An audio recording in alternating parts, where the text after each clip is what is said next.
Herkese merhabalar. Ben Tuğba. Kanalıma hoş geldiniz. Bu videomda sizlere harika bir tatlı tarifi vereceğim. İnanın baklavanın yerini alabilecek çok kolay bir tatlı tarifi. Tespişte tatlısı, Arnavut tatlısı. Tencereme 200 gram tereyağını aldım. Tereyağı eridikten sonra üzerine 180 milim sıvı yağ ekliyorum. Yani bir su bardağı. Sıvı yağını ekledikten sonra 2,5 su bardağı yani 500 milim süt ekliyorum. Sütün 1 dakika ısındıktan sonra üzerine 1 paket kabartma tozu ekliyorum. Kabartma tozunu ekledikten sonra yavaş yavaş karıştırmaya devam edeceğim ve kabartma tozu iyice kabarmaya başladığı an unumu yavaş yavaş eklemeye başlayacağım. Ve kabartma tozum kabarmaya başladı. Şimdi ununu ekliyorum. Tam 600 gram un kullandım. Yani 5 su bardağı un kullandım.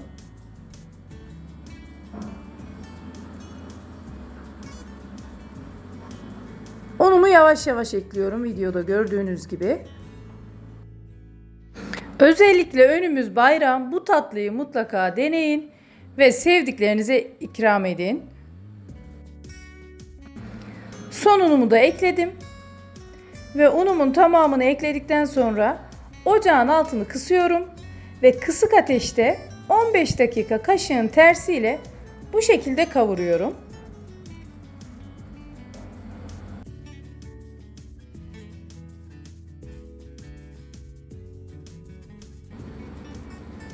Kavurmuş olduğum hamurumu yoğurma kabımın içine aldım ve soğumaya bırakacağım. Soğuyan hamurumun üzerine 3 tane yumurtayı videoda gördüğünüz gibi iyice çırptım ve yumurtalarını ekleyip yoğuracağım. İlk olarak kaşıkla karıştıracağım biraz ve daha sonra elimle yoğurmaya başlıyorum.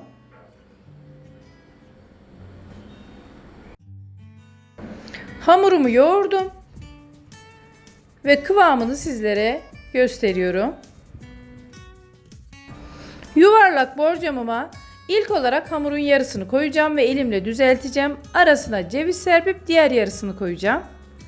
Ama isteyenler cevizi arasına değil de hamura aynı yumurta gibi katıp yoğurup direkt tatlıyı tepsiye düzeltebilir.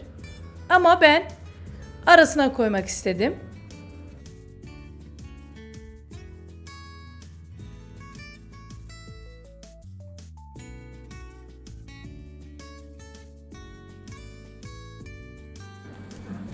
Cevizin üzerine elimle iyice bastırıyorum. Ve şimdi hamurumun kalan diğer yarısını da cevizin üzerine videoda gördüğünüz gibi yaydım. Elimle iyice bastıra bastıra düzelttim. Ve parmak izlerini kaybetmek için kaşığın tersiyle biraz daha düzeltiyorum. En zevkli kısmı tatlıyı kesme aşamasına geldim. Bu videoyu izleyerek baklavalarınızı da aynı bu şekilde kesebilirsiniz.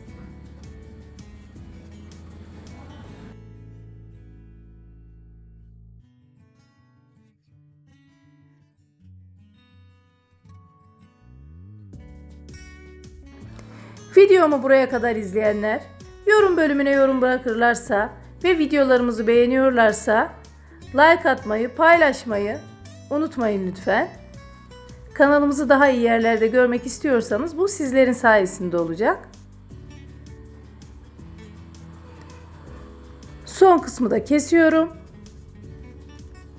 Tekrar söylüyorum. İnanın baklavaya rakip olacak çok güzel bir tatlı tarifi.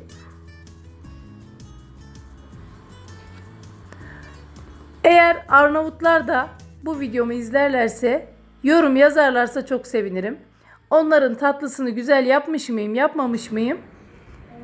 Açıkçası onlardan puan beklerim. Tatlımın kesmesi hazır. Üzerine böyle bir çatal yardımıyla tırnak işareti gibi işaretler attım.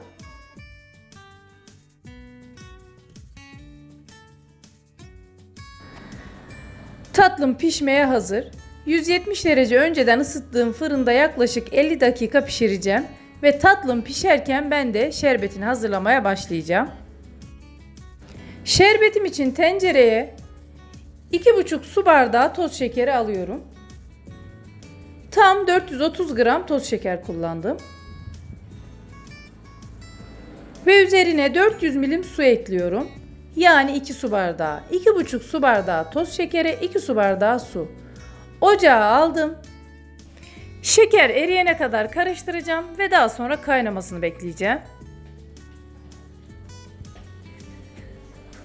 Şerbetim kaynadı. Kaynadıktan sonra limonunu ekliyorum. 1 tatlı kaşığı kadar limon sıktım diyebilirim. Ve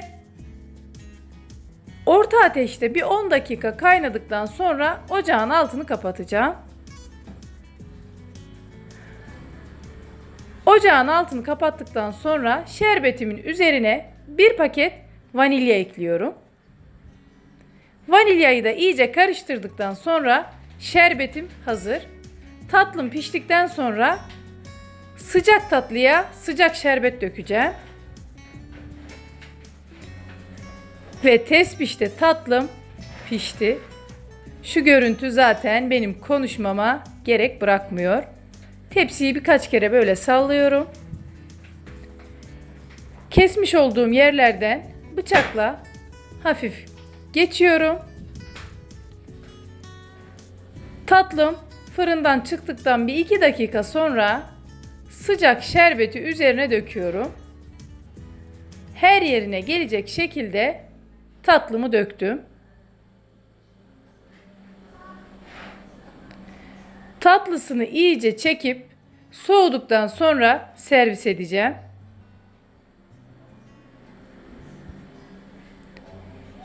Test pişti, tatlım servise hazır. Çatalla çıkarmayı beğenmediğim için spatulamı aldım. Spatulam arasına girmez sandım ama spatulayla daha güzel aldım. Ve sizlere yakından gösteriyorum. Arasındaki cevizin nasıl güzel bir katman oluşturduğunu görüyorsunuz. Ama isterseniz cevizi dediğim gibi hamura direkt yoğurabilirsiniz. Kıvamını da bölerek göstereceğim. Baklava açamayanlara alternatif, inanın baklavadan daha da hafif, çok lezzetli bir tatlı tarifi. Mutlaka deneyin ve yorumlarınızı atın. Yine bir videomuzun daha sonuna geldik. Sizlerle yeni videoda buluşmak ümidiyle. Hoşça kalın, afiyetle kalın. Her şey gönlünüzce olsun.